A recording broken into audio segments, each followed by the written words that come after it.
ایک دفعہ کا ذکر ہے کہ ایک جنگل میں 4 چھوٹے چھوٹے خرگوش رہا کرتے تھے جن کے نام فلاسی، ملاسی، کلاتی اور پلاسی تھے۔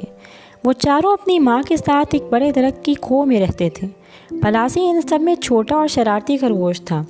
وہ اکثر اپنی ماں کی نصیحت پر کان نہ دھرتا تھا۔ تینوں خرگوش نے سرخ رنگ کی قمیص پہن رکھی تھی جبکہ پلاسی نے نیلے رنگ کی قمیص پہنی ہوئی تھی جس پر چمکیلے بٹن دور سے ہی دکھائی دیتے تھے۔ اس کے گھر کے قریب ہی ایک بڑا کھیت موجود تھا جس کا مالک جبار نامی ایک شخص تھا۔ یہ خرگوشوں سے بڑا ناراض رہتا اور انہیں وہاں سے بھگانے کے جتن کرتا رہتا۔